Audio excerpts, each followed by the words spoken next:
यूनानी तलबा ने उनके मुस्तकबिल से खिलवाड़ करने का मरकजी हुकूमत पर इल्ज़ाम लगाते हुए गवर्नमेंट निज़ामिया तिब्बी कॉलेज में एहतजाज किया।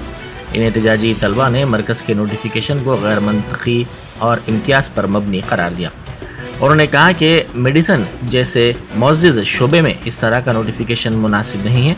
इस मुलाजिमतों के नोटिफिकेशन में यूनानी को शामिल नहीं किया गया है। यूनानी कॉलेज में 5 साल की तालीम हासिल करने के बाद रोज़गार मैसर ना हो तो इनको मुश्किलात का सामना पड़ सकता है। इन तलबा ने उनके साथ इंसाफ करने का मुतालबा किया और कहा कि इस नोटिफिकेशन में इजाफा करते हुए इसमें यूनानी को भी शामिल करते हुए दोबारा नोटिफिकेशन जारी किया जाए। इन तलबा का कहना है कि नेशनल हेल्थ मिशन में यूनानी को जगह नहीं दी गई है, जिससे उनको मुलाजिमतों के हुसूल में मुश्किलात होंगी। इस नोटिफिकेशन में आयुर्वेदिक को शामिल किया गया है। इनके लिए ओहदे दस्तियाब हैं, ताहम यूनानी डॉक्टर्स को हिदायत दी गई है कि वो नीट के जरिए सलाहियतों का इजहार तो करें मगर मुलाजिमतें उनको हासिल नहीं होंगी।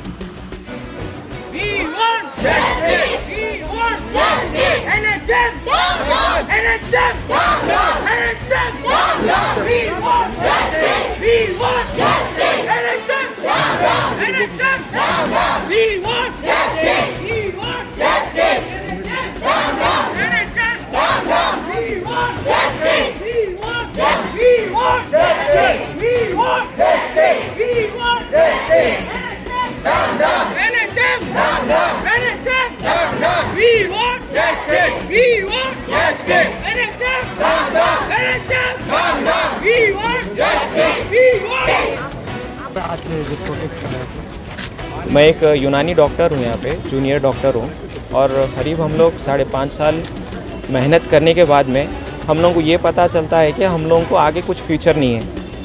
ये नाइंसाफ़ी सिर्फ यूनानी के साथ हो रही है, जबकि जब हमारे आयुष डिपार्टमेंट में आयुर्वेद को भी इंक्लूड किया जाता, आयुर्वेद वालों के लिए पोस्ट अवेलेबल है और जो यूनानी के डॉक्टर्स हैं वो लोगों को सिर्फ ये बोल रहे हैं कि तुम आओ नीट के थ्रू अपनी मेहनत करो, एग्ज़ाम लिखो, अपनी काबिलियत सिर्फ एग्ज़ाम के हद तक बताओ, लेकिन आगे तुम्हारा फ्यूचर में कुछ भी रिस्क नहीं मिलने वाला है, क्योंकि तुम्हारे लिए ना गवर्नमेंट जॉब रहेंगी।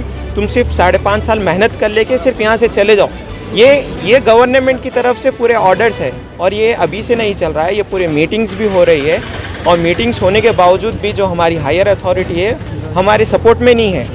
अलबत्ता वो लोग गवर्नमेंट को ही सपोर्ट कर रहे हैं, क्योंकि वो लोगों की कुर्सी सेफ रहना है। वो लोगों को अपनी पोस्ट मिल गई है तो वो लोग अपनी पोस्ट की फ़िक्र कर रहे हैं। ये लोग नहीं सोच रहे कि यूनानी का जो आगे का फ्यूचर है, जो हमारा फ्यूचर छुपा हुआ है, जो हमारा फ्यूचर है वो फ्यूचर किन के हाथों में है। ये लोग आज पोस्ट रहेंगी, 3 साल तक रहेंगी, 4 साल के उसके बाद में रिटायरमेंट लेके चले जाएंगे। उसके बाद में यूनानी का जिम्मेदार कौन है? यूनानी को रोशन करने वाला कौन है?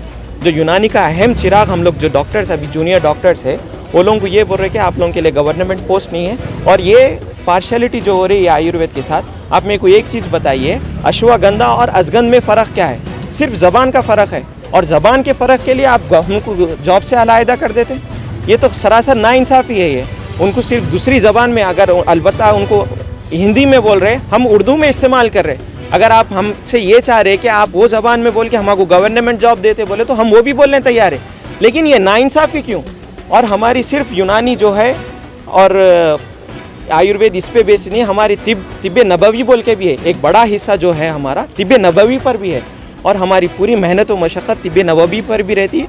हम उसको पूरा चिरागा करना चाह रहे हैं, पूरे हैदराबाद में, पूरे तेलंगाना में, ऑल इंडिया पे पूरा रोशन करना चाह रहे हैं। इसका जियो ये पास हुआ है कि NHM के तहत में यूनानी बोर्ड को इंक्लूड ही नहीं किया गया, जबकि आयुर्वेद को इंक्लूड करके उनको गवर्नमेंट जॉब्स दियो बोल के ऑर्डर्स भी निकले गए हैं, लेकिन यूनानी के साथ ये नाइंसाफ़ी क्यों?